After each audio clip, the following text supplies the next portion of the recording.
white rye that I enjoy using for the decorative dead doughs. I think it works the best. Over here we have a light buckwheat, and that together in a 25% ratio to the white rye is the magic combination.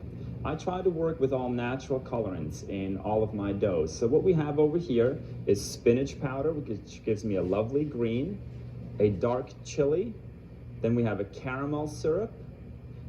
Over here we have a black cocoa.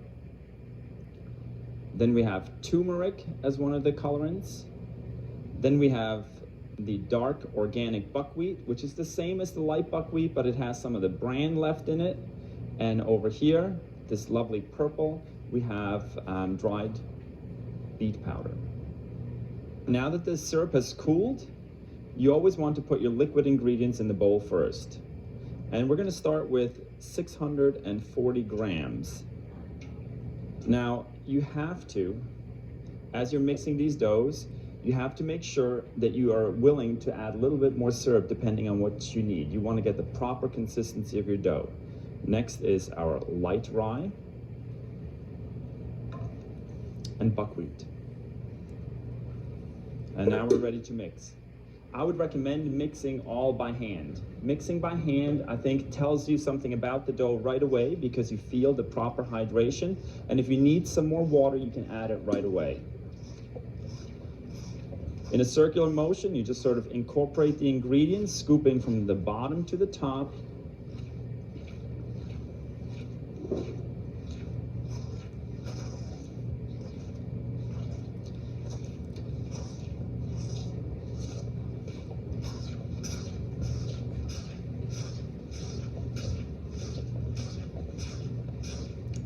Once you have incorporated most of the liquids, you can feel right now there's no more wet spots on the bottom. And now you can start to run your hand through it. And at this point, I can tell right away that I need a little bit more syrup. It's a little bit too dry right now, and if I wanted to force it together, it would probably come together, but it wouldn't give me the proper consistency. When you add your syrup, just add a little bit at a time. It's easy to add more, but it's hard to take it out. Just a little bit more.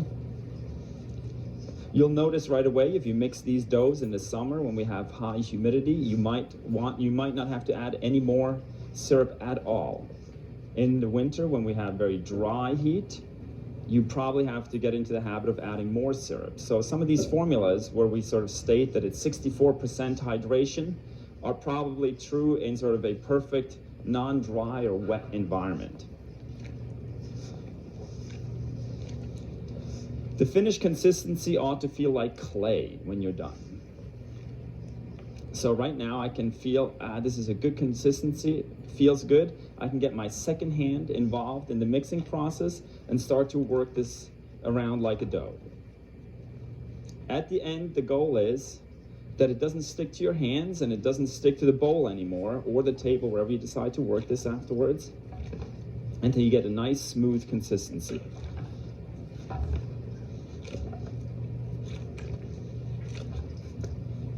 At this point, I take it out of the bowl because it's starting to incorporate all these dry spots, and it's easier to actually work it on a table. I also take my gloves off at this point. This works great using gloves for it because now my hands are nice and clean and I can work this dough together so it's nice and smooth. If it is sticky at this point, you could add a little bit of flour to your surface, and I would recommend that you use white rye since that's the flour that you have in there.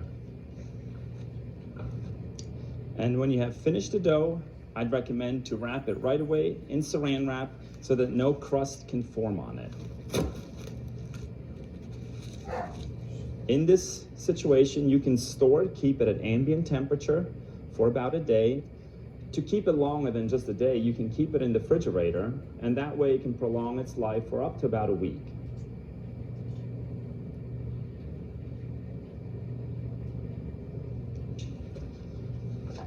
So what we have here is our beet powder dough, and at this point I make a decision to lift it out of the bowl because again, it's everything incorporated, and I want to knead these spots right here out on the table. It's much easier than in the bowl. Again, if it's very sticky and it sticks to your surface, I would recommend taking a little bit of white rye to making sure that it doesn't stick. You can see it's sticking to my hand and a little bit to the table right now. So this would be a good time to add a little bit of flour. And then working that around just to sort of help absorb that additional stickiness.